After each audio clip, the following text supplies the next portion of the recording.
En los últimos años, el progreso tecnológico ha sido, que diría yo, demasiado transformador para la humanidad.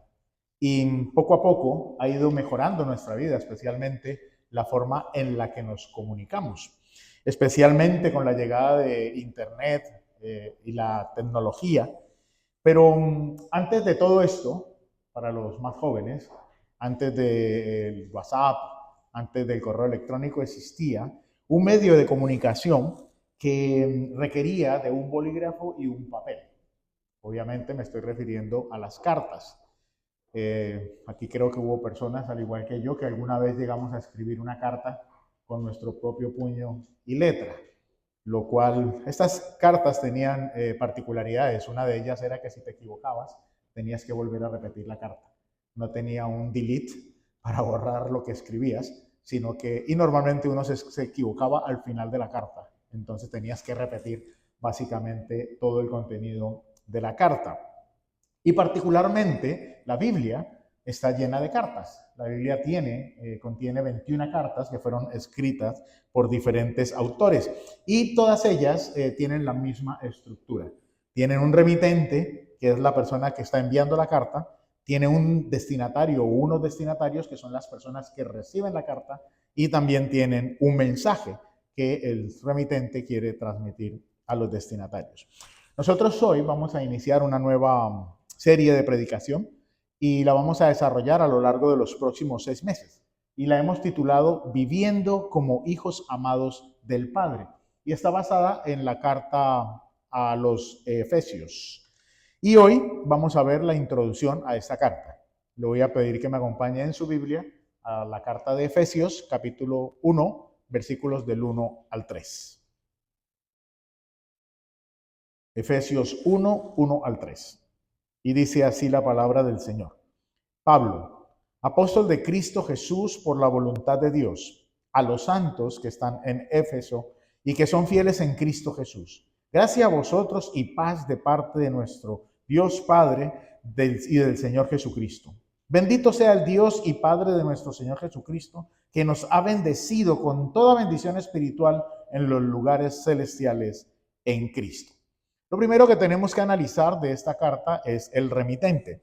Y Pablo, o sea, en la primera línea ya lo sabemos, porque Pablo se presenta a sí mismo como el escritor de la carta, pero también se presenta como apóstol. Y enfatiza que es una persona, un representante autorizado por Jesucristo. Y esto es muy interesante porque él añade algo que da testimonio de su voluntad.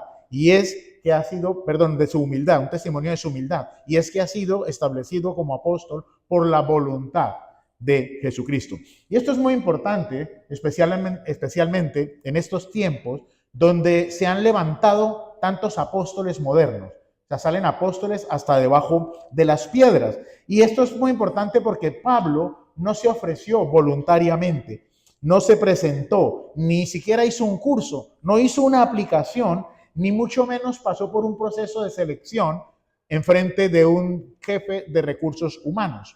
Cuando uno ve la vida de Pablo, de hecho, Pablo estaba caminando de espaldas a la voluntad de Dios, estaba haciendo todo lo contrario de lo que Dios quería. Él iba por el camino de Damasco, llevando en su pensamiento el destruir a los creyentes, destruir todos aquellos que se hayan levantado en el nombre de Jesucristo. Y en ese contexto es que Cristo lo llama a servirle. El teólogo N.T. Wright lo expresa de la siguiente manera. Nos encontramos, para nuestra sorpresa, atrapados en la obra de Dios, Padre, Hijo y Espíritu. Y es que por la voluntad de Dios, esa frase no es solo la aprobación que Dios está dando a Pablo para que él ejerza su ministerio, sino que lo que está significando es que el Dios eterno, el Dios soberano, el Dios todopoderoso, irrumpió en la vida de Pablo para redireccionar su vida de manera que le sirviera. Esto fue lo que le pasó. Eso es parecido como cuando nosotros vamos conduciendo, los que conducimos, y llevamos el GPS puesto. Y de repente el GPS se vuelve loco. Yo no sé si solamente me pasa a mí, pero el GPS de repente se vuelve loco y empieza a llevarte por direcciones que uno quiere a la izquierda y tú tienes una pared o algo así por el estilo. Y luego te paras en el carro y dices, ¿y ahora para dónde voy? Y de repente el GPS te sale un mensaje y te pone redireccionando. Y entonces te entra un alivio y dices, wow, encontré otra vez la ruta. Y entonces eso mismo es más o menos lo que le pasó a Pablo. Dios reorientó la vida de Pablo para hacerle parte de su plan de redención. En otras palabras, Pablo no escogió a Dios, Dios escogió a Pablo. De la misma manera en la que ninguno de nosotros escogió a Dios, sino que nosotros hemos sido escogidos por Dios. Pablo, cuando escribió esta carta, Pablo estaba encarcelado. Y esto es muy importante para el desarrollo de esta serie. ¿Por qué? Porque Pablo había estado predicando sobre un Cristo resucitado que estaba sentado sobre todo principado y autoridad. Y la gente se estaba preguntando, ¿cómo puede ser que ese Jesucristo poderoso y victorioso que predica Pablo no tiene el poder para sacarlo de la cárcel? Era muy difícil para ellos asimilar esa situación, porque Pablo les estaba predicando un Dios de poder, pero Pablo estaba encarcelado. Y ese tema, más adelante, Pablo lo va a abordar, no nos vamos a adelantar cuando lleguemos al capítulo 3, cuando les va a decir a sus hermanos, les pido que no se desanimen a causa de mis tribulaciones por ustedes, las cuales son su gloria. Debemos entender que Pablo no escribe esta carta para quejarse de la situación que está viviendo detrás de las rejas, sino que la escribe para que los lectores puedan entender que el poder de Dios no se mide por los sufrimientos visibles.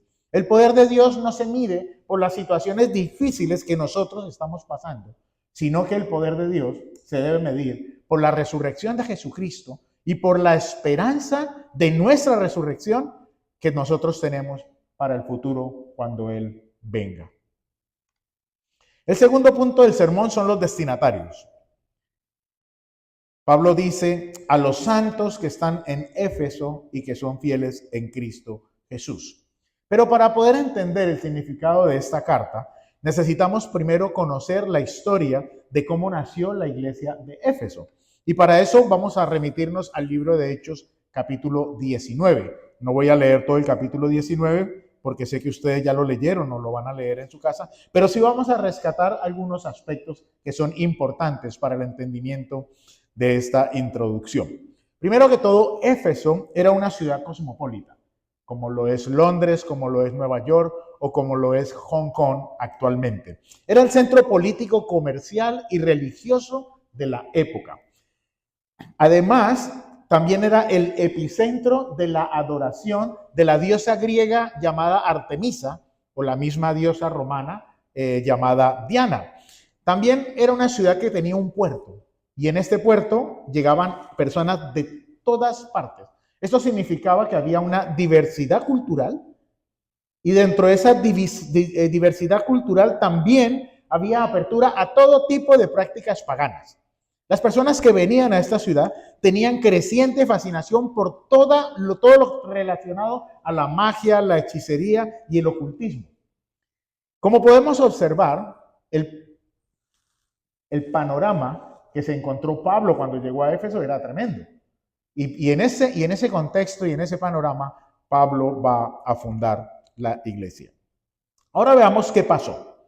Cuando Pablo llega a Éfeso, dice la Biblia que empieza a enseñar en la sinagoga.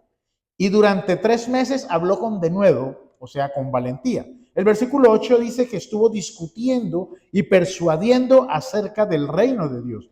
Y el resultado fue que algunos judíos creyeron, pero otros se endurecieron y empezaron a hablar mal del camino que Pablo les estaba predicando. Y eso lo manifestaron públicamente.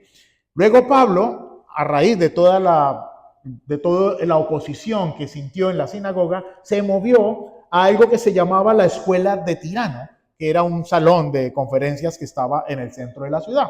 Y esto pues obviamente no era algo aleatorio que Pablo se lo inventó, sino que Pablo tenía un propósito con este movimiento, porque en el versículo 10 nosotros leemos que Pablo hizo eso por 2 años, de manera que todos los que vivían en Asia oyeron la palabra del Señor, tanto judíos como griegos.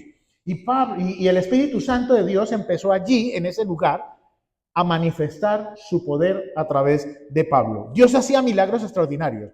Y dice el versículos 11 y 12, nosotros leemos que cuando ponían sobre los enfermos los pañuelos o delantales que habían tocado la piel de Pablo, inmediatamente quedaban sanos de sus enfermedades y los espíritus malignos salían de ellos.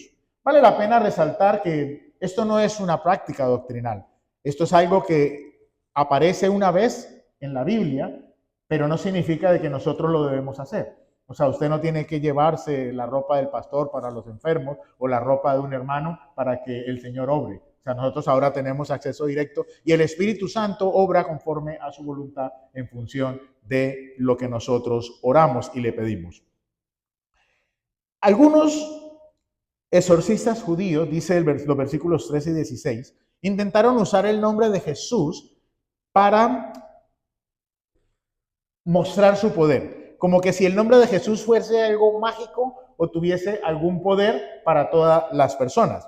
Y dicen los versículos 13 al 16 que ellos le ordenaron a unos espíritus inmundos en el nombre de Jesús, el que predicaba Pablo, que salieran de un cuerpo. Pero el espíritu maligno le respondió: a Jesús conozco y sé quién es Pablo, pero ¿ustedes quiénes son? Entonces ese hombre con el espíritu maligno se lanzó sobre ellos, logró dominarlos y los atacó con tal violencia que ellos tuvieron que huir de esa casa, y dice la Biblia que se fueron desnudos y golpeados. Como resultado de todo esto, los habitantes de la ciudad pudieron ver la diferencia entre el poder verdadero de Dios y el poder falso de aquellos que practicaban la magia dentro de la ciudad. Y eso llevó a la población a temer en el nombre de Jesús, a tal punto que muchos de ellos confesaron y se arrepintieron de sus prácticas de hechicería, quemando todos los libros de hechicería que tenían, y la Biblia dice que tenían un valor aproximado de 50,000 días de salario.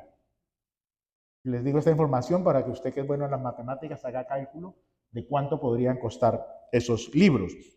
Obviamente, al arrepentirse los hechiceros, al arrepentirse las personas que practicaban magia, eso tuvo un impacto bastante fuerte en la economía de la ciudad.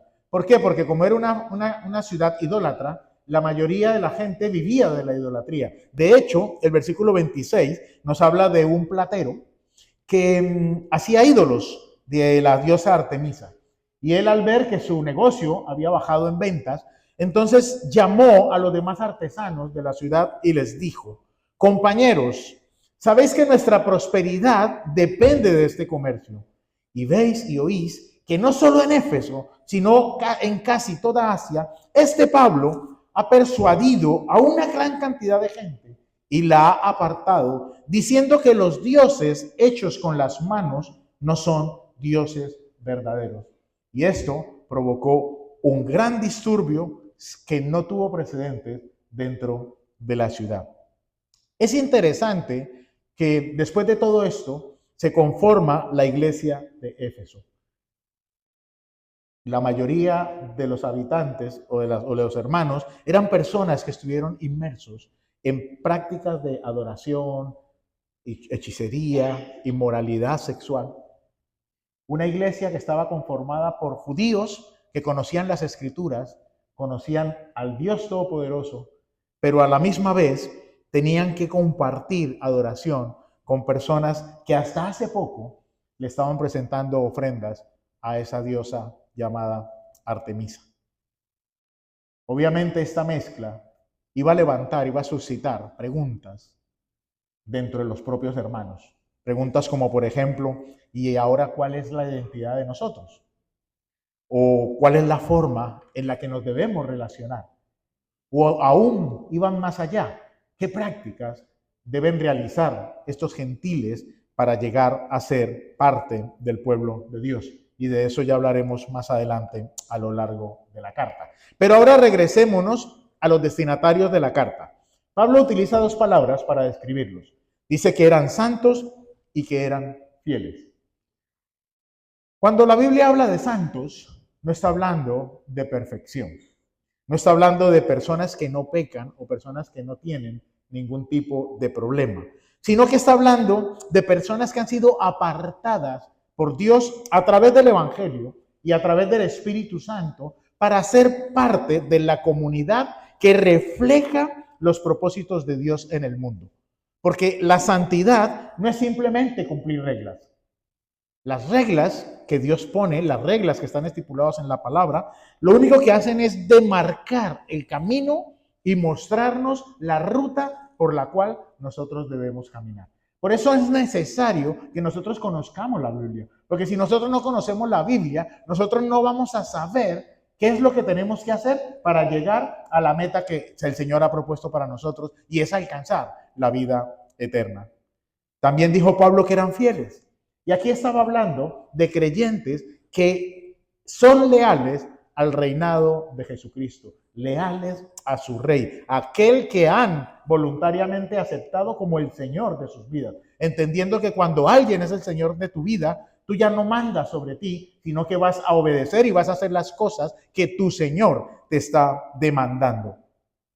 La fidelidad de Dios se demuestra en la forma en la que nosotros nos comportamos. Cuando digo la fidelidad de Dios, no estoy hablando de la fidelidad que le pertenece a Dios, sino de nuestra fidelidad hacia Dios. Esa fidelidad que nosotros tenemos hacia Dios se demuestra en la forma en la que nos comportamos. Porque la verdad que existe en Jesús, la verdad que Jesús nos muestra, debe evidenciarse como una verdad también en nuestra propia vida. Por eso Pablo en el capítulo 4 va a decir, hablando del comportamiento, que no se conforma a la verdad que está en Jesús. Habían algunos hermanos que estaban teniendo un mal comportamiento y Pablo los regaña, les llama la atención diciéndoles que ese comportamiento no es correcto porque no está evidenciando la verdad que hay en Jesucristo. El último punto del sermón es el mensaje de la carta. Cuando nosotros usamos un GPS, el dispositivo que estamos usando, sea un teléfono móvil o un navegador, utiliza un proceso que se llama trilateración y consiste en que el dispositivo envía una señal a al menos 4 satélites. La señal es devuelta al dispositivo y el dispositivo lo que hace es, de acuerdo a esa respuesta, localizarnos en 3D, utilizando latitud, longitud y altitud. Y entonces, utilizando eso, el GPS puede determinar nuestra posición en tercera dimensión. Obviamente, yo he tardado mucho diciéndolo, el GPS lo hace en segundos o quizás en milésimas de segundos.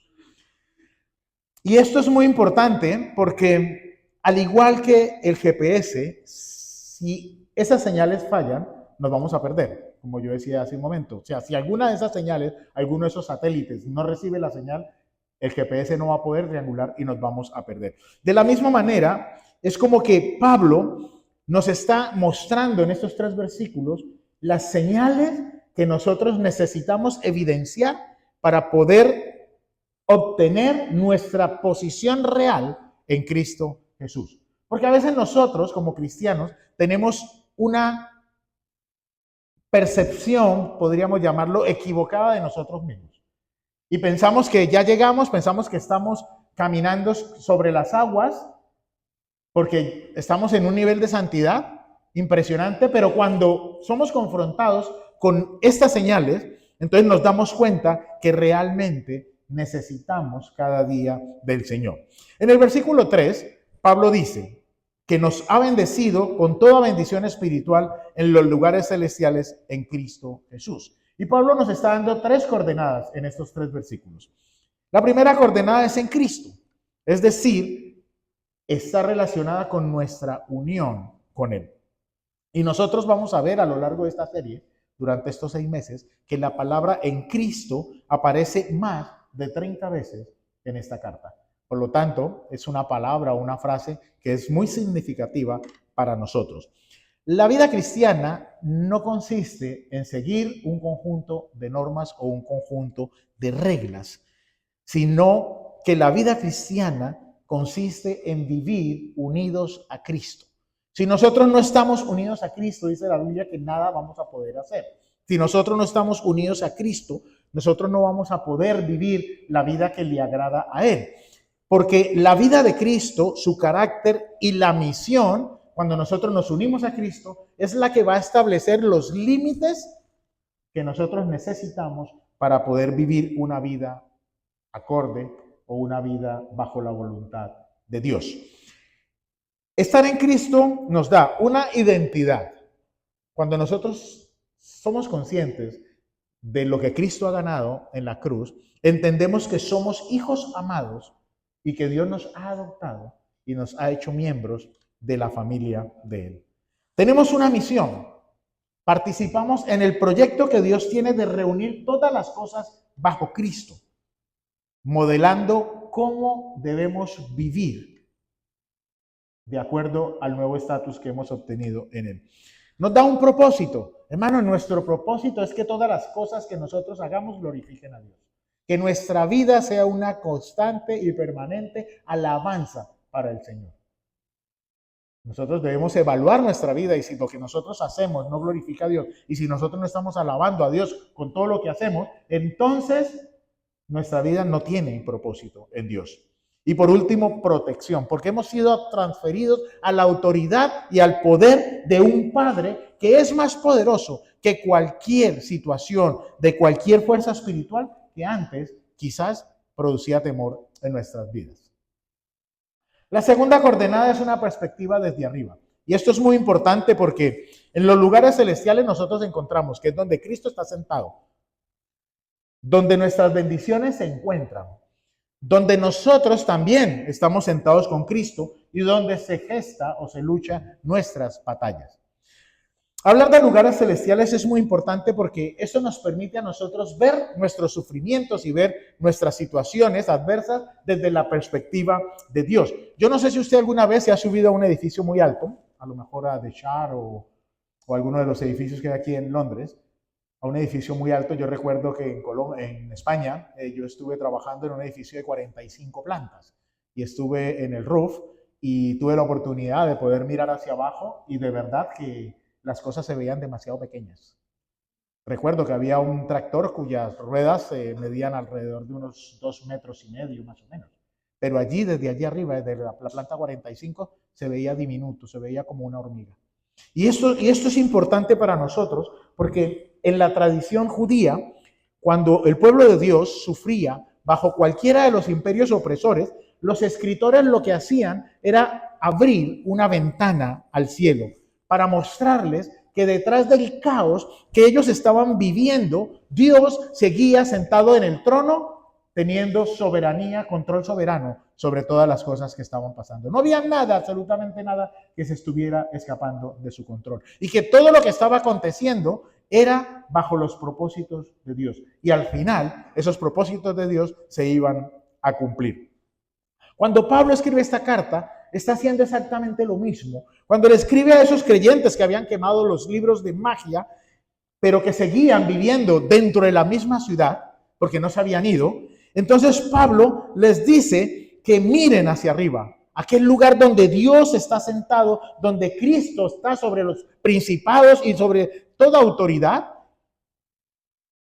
Pero no solo eso, sino que miraran que allí donde Cristo está sentado, nosotros también estaríamos sentados junto con Él. Y eso cambia la perspectiva de nuestra vida. Al menos debe cambiar la perspectiva de la forma en la que nosotros miramos nuestro sufrimiento. Porque cuando el sufrimiento viene a nuestras vidas, las circunstancias entonces van a encontrar sentido. Cuando nosotros aprendemos a ver bajo la perspectiva de Dios, entendemos que cualquier situación que podamos estar pasando está bajo el control de Dios y tiene un propósito para nosotros. Quizás nosotros no vemos el propósito, quizás nosotros no entendemos el propósito, pero detrás de todas las cosas que suceden está Dios trabajando.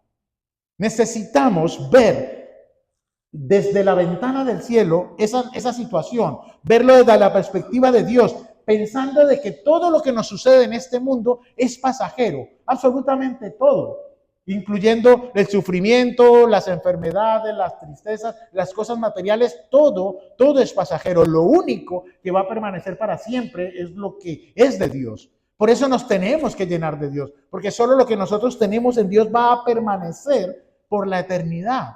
Todas las demás cosas no. Las cosas materiales se quedarán y aún si nosotros morimos con una enfermedad, dice la Biblia que cuando nosotros resucitemos con Él y seamos glorificados, todas las cosas serán hechas nuevas y vamos a tener un cuerpo glorificado, donde ya no va a haber enfermedad, donde no va a haber tristeza, donde no va a haber dolor, donde todo va a ser gozo y alabanza por la eternidad. Eso a mí, hermanos, cambia la perspectiva, o al menos a mí me la cambia de mi vida en esta tierra. Y yo sé, como dice Romanos, que las aflicciones presentes no se comparan con la gloria venidera que ha de manifestarse en los hijos de Dios. Hermanos, tenemos esperanza. Vivamos nuestra vida bajo esa esperanza.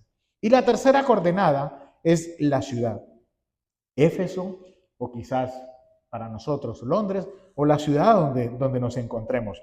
Porque esto significa que debemos estar arraigados en la ciudad donde Dios nos plantó. Pablo dijo a los santos y fieles creyentes que están en Éfeso. Porque estar en Cristo no nos desarraiga del lugar donde nosotros vivimos. O sea, Dios nos trajo a este lugar y es aquí, en esta ciudad, donde Dios nos ha llamado a que florezcamos. Es muy interesante que los hermanos de Éfeso, al menos la Biblia no lo registra, no huyeron de la ciudad después de que se convirtieron, sino que continuaron viviendo en medio de templos paganos, prácticas de magia, vecinos y familiares quizás que adoraban ídolos. Y no huyeron porque entendieron que Dios los llamó en ese lugar para hacer sal y para hacer luz. Nosotros estamos en esta ciudad. Y si nosotros analizamos, Londres no es muy diferente de Éfeso. No es muy diferente. Y en este lugar es donde Dios nos llama a hacer luz, a hacer sal y a modelarle a las personas una nueva manera de vivir, que es contraria a la manera en la que el mundo nos invita a vivir. ¿Y vamos a quedar quizás como los patitos feos? Sí. ¿Vamos a ser rechazados? Sí. Las personas no van a querer que nosotros también, no nos van a invitar, seguro. Pero ¿saben una cosa? Vamos a agradar al que tenemos que agradar, que es al Rey de Reyes, al Señor de Señores, a nuestro Señor Jesucristo. Esta ciudad es una ciudad con mucha diversidad global, costosa, demasiado demandante. Tiene sus propios templos que de una u otra manera lleva a las personas a rendir un culto disfrazado. Por ejemplo, tenemos la City, que es el centro económico neurálgico de esta ciudad, donde las personas van allí a rendirle culto al dinero. Centros comerciales, donde las personas van allí a idolatrar al consumismo. El consumismo los domina. El consumismo es su dinero. El consumismo es su líder, su líder, su señor, su ídolo. Hay personas que no pueden vivir sin comprar nada. Y hay armarios que están llenos de cosas que no se necesitan. Por último están los gimnasios, los spa, los centros de belleza, etc. Allí se idolatra el cuerpo y se idolatra la belleza. Como podemos ver, hermanos, la adoración no ha desaparecido ni desaparecerá con el correr del tiempo. Lo único que hace es que la sociedad va cambiando y la sociedad se va adaptando a esos cambios. Y lo único que hacen es cambiarle los nombres a ese tipo de adoración. ¿Por qué nosotros necesitamos estas tres coordenadas que nos está dando Pablo?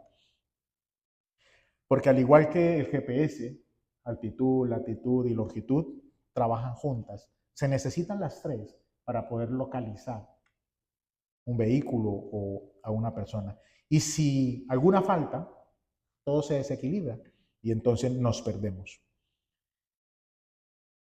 Si nosotros tenemos solo en Cristo, quizás podemos tener una excelente relación personal con Cristo, pero no vamos a tener una perspectiva de arraigo cuando viene el sufrimiento. Entonces, ¿qué pasa? De que estamos en Cristo y viene el sufrimiento y no entendemos que Dios nos plantó en este lugar y sencillamente huimos. Nos vamos a otro lugar. Porque a veces pensamos que la bendición de Dios es geográfica. Entonces, si Dios aquí no me bendice, entonces mejor me voy a ir a otro país porque seguramente allí lo va a hacer. Nuestra fe se vuelve privatizada y se desconecta de la vida real. Si solamente nos enfocamos en los lugares celestiales teniendo una perspectiva desde Dios, una fe que solo mira al cielo, vamos a ignorar nuestra vida terrenal. Y esa es la tentación que nosotros vivimos actualmente en nuestra época.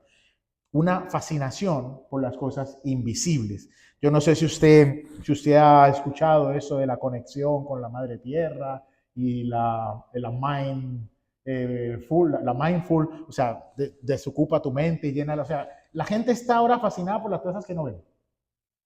Y están buscando de una manera hasta ciega, invirtiendo recursos económicos, tiempo y hasta la vida, buscando las cosas que no necesitan, pero no tienen una relación con Cristo, que realmente es lo que nos va a ayudar, y mucho menos un impacto en el entorno. Por eso necesitamos tener las tres.